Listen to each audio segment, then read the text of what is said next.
Rumpelstilzchen von den Gebrüdern Grimm. Es war einmal ein Müller, der war arm, aber er hatte eine schöne Tochter.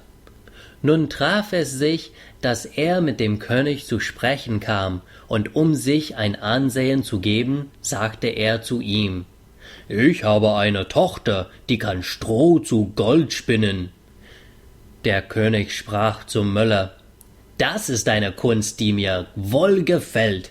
Wenn deine Tochter so geschickt ist, wie du sagst, so bring sie morgen in mein Schloss, da will ich sie auf die Probe stellen.« Als nun das Mädchen zu ihm gebracht ward, führte er es in eine Kammer, die ganz voll von Stroh lag, gab ihr Rat und Haspel und sprach: »Jetzt mach dich an die Arbeit, und wenn du diese Nacht durch bis morgen früh dieses Stroh nicht zu Gold versponnen hast, so musst du sterben.« Darauf schloss er die Kammer selbst zu, und sie blieb allein darin.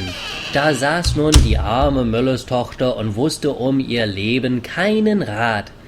Sie verstand gar nichts davon, wie man Stroh zu Gold spinnen konnte, und ihre Angst ward immer größer, dass sie endlich zu weinen anfing.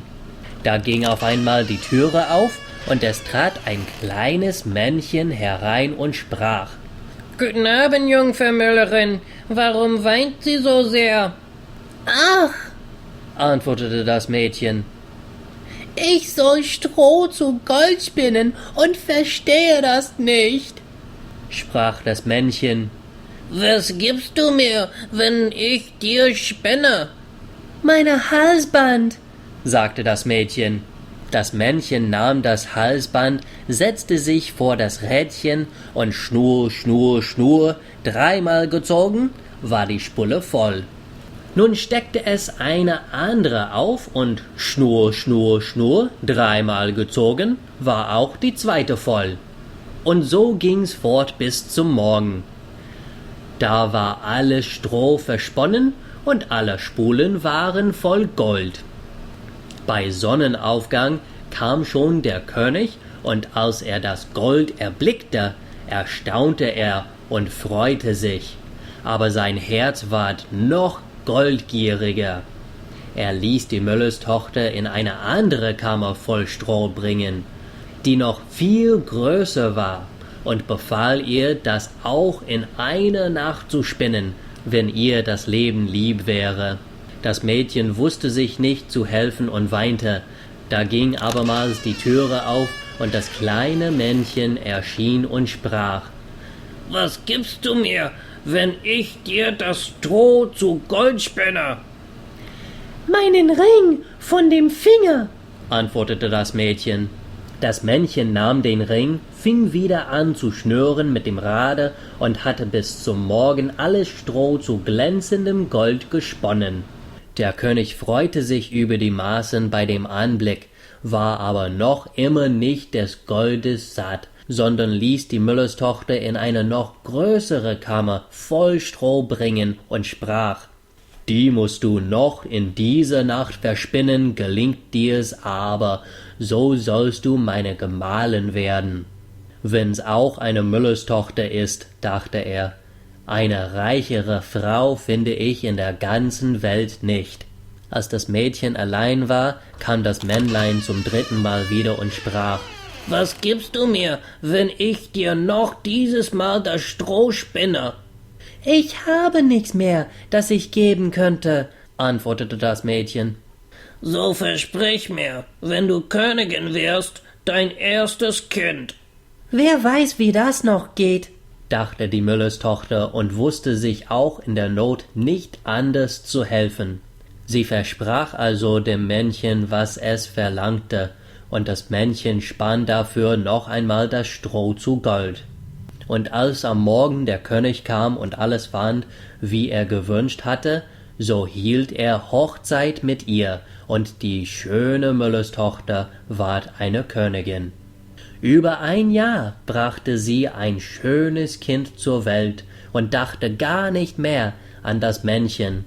Da trat es plötzlich in ihre Kammer und sprach: Nun gib mir, was du versprochen hast. Die Königin erschrak und bot dem Männchen alle Reichtümer des Königreichs an, wenn es ihr das Kind lassen wollte. Aber das Männchen sprach: Nein, etwas Lebendes ist mir lieber als alle Schätze der Welt. Da fing die Königin so an zu jammern und zu weinen, dass das Männchen Mitleid mit ihr hatte. 3 Tage will ich dir Zeit lassen, Sprach er. wenn du bis dahin meinen Namen weißt, so sollst du dein Kind behalten. Nun besann sich die Königin die ganze Nacht über alle Namen, die sie jemals gehört hatte, und schickte einen Boten über Land, der sollte sich erkundigen, weit und breit, was es sonst noch für Namen gäbe. Als am anderen Tag das Männchen kam, fing sie an mit Kasper, Melchior, Balzer und sagte alle Namen, die sie wusste, nach der Reihe her, aber bei jedem sprach das Männlein: So heiß ich nicht. Den zweiten Tag ließ sie in der Nachbarschaft herumfragen, wie die Leute da genannt wurden, und sagte dem Männlein die ungewöhnlichsten und seltsamsten Namen vor. Heißt du vielleicht Rippenbiest oder Hammelswader oder Schnurbein? Aber es antwortete immer. So heiß ich nicht. Den dritten Tag kam der Bote wieder zurück und erzählte: Neue Namen habe ich keinen einzigen finden können, aber wie ich in einen hohen Berg um die Waldecke kam, wo Fuchs und Hase sich Gute Nacht sagen, so sah ich ein kleines Haus, und vor dem Haus brannte ein Feuer, und um das Feuer sprang ein gar zu lächerliches Männchen, hüpfte auf einem Bein und schrie: Heute back ich, morgen brau ich, übermorgen hol ich der Königin ihr Kind. Ach, wie gut ist, dass niemand weiß, dass ich Rumpelstilzchen heiß. Da könnt ihr denken, wie die Königin froh war, als sie den Namen hörte, und als bald hernach das Männlein hereintrat, fragte: Nun, Frau Königin, wie heiß ich? Sagte sie erst. Heißest du Kunz? Nein, Heißest du Heinz? nein, Heißt du etwa Rumpelstilzchen?